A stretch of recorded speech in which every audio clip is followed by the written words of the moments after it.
सज्जनों, एक समय की बात है कि एक लड़की नदी पर नहाने और पानी भरने गई। उसने नहाने के लिए अपने कपड़े उतारे, उनको किनारे पर रखा और नहाने के लिए पानी में चली गई। जब वह नहा रही तो एक बंदर आया और उसके कपड़े उठाकर भाग गया। लड़की ने बंदर का पीछा किया और चिल्लाकर बोली, ओ बंदर, रुक जाओ, मेरे कपड़े वापस करो। बंदर बोला, अगर तुम मुझसे शादी करोगी तभी मैं तुम्हारे कपड़े वापस करूंगा। लड़की यह सुनकर हैरान रह गई। तब बोली, तुम क्या कह रहे हो? मैं तुमसे शादी कैसे कर सकती हूँ? मैं एक लड़की हूँ और तुम बंदर। बंदर बोला, ठीक है, मत करो शादी मुझसे, मैं भी तुम्हारे कपड़े नहीं दूंगा। लड़की बेचारी यह सुनकर बहुत ही परेशान हुई, पर वह कुछ कर नहीं सकती थी। आखिर थक हार गई। वह उस बंदर से शादी करने को तैयार हो गई। शादी करने के बाद वह बंदर उसको अपने घर ले गया।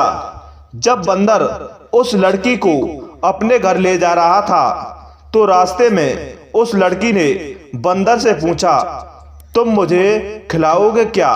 बंदर बोला, मैं तुम्हारे लिए लोगों के खेत से चावल चुरा कर लाऊंगा, वही तुमको खिलाऊंगा। श्रोताओं, इस तरह वह लड़की बंदर के साथ रहने लगी। बंदर उस लड़की के लिए लोगों के खेतों से मक्का और चावल चुराकर लाता था। वह उसी को पकाती थी और खाती थी। वह लड़की उस बंदर के साथ रहती जरूर थी, पर वह हमेशा यही सोचती रहती कि किस तरह वह बंदर के घर से भाग जाए। एक दिन जब उसका पति बंदर बाहर गया हुआ था तो उसने उसकी बूढ़ी माँ को, जो उसी घर में रहती थी, उसको मार दिया। उसने उसकी खाल निकाल ली और खुद उसको पहनकर बैठ गई।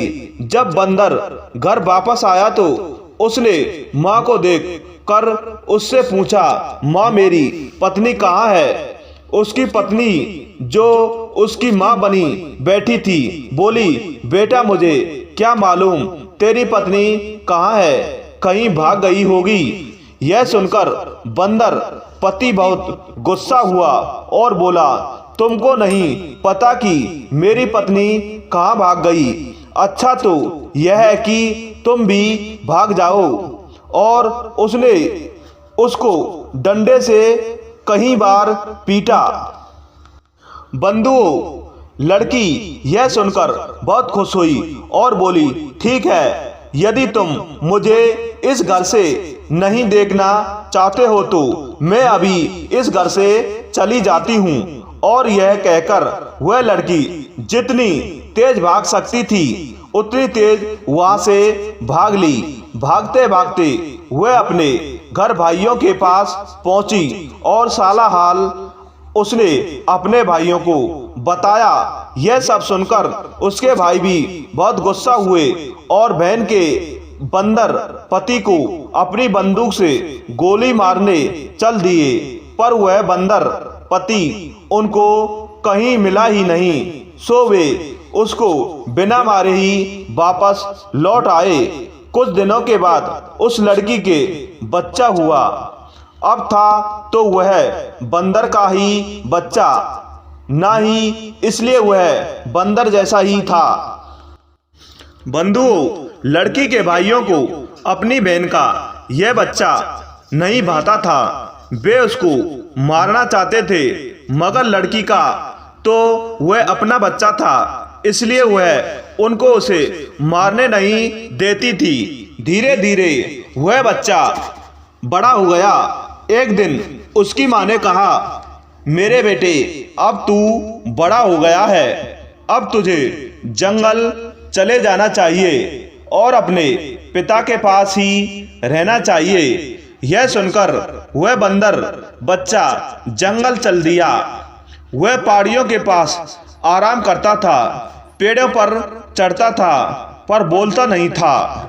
जिस दिन वह बंदर बच्चा जंगल की तरफ चला, उसके जाने के कुछ देर बाद ही उसकी माँ ने जिस मशीन से कपास साफ करनी शुरू कर दी, उस मशीन की आवाज बंदर बच्चे के कानों पर पड़ी तो वह बोला, ओ मेरी माँ अकेली कपास साफ कर रही है। यह सोचकर वह बहुत दुखी हो गया और तुरंत ही घर की तरफ दौड़ चला।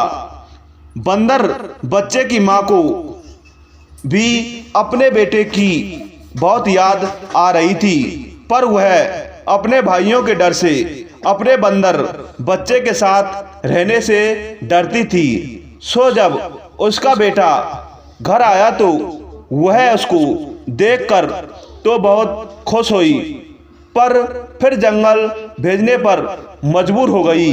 अगले दिन उसने फिर बंदर बच्चे को जंगल भेज दिया और उस दिन उसने कपास साफ करने वाली मशीन नहीं चलाई।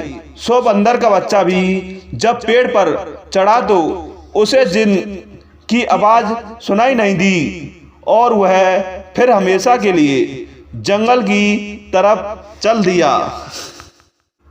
अगर श्रोताओं हमारी ये कहानी आपको पसंद आई तो कृपया करके हमारे इस चैनल को सब्सक्राइब करें और उसके पास एक छोटा सा बेल आइकन बटन होगा, उसको भी प्रेस करें, जिससे हमारी आने वाली वीडियो का नोटिफिकेशन सबसे पहले आप लोगों तक पहुंचता रहे। जय हिंद, जय भारत।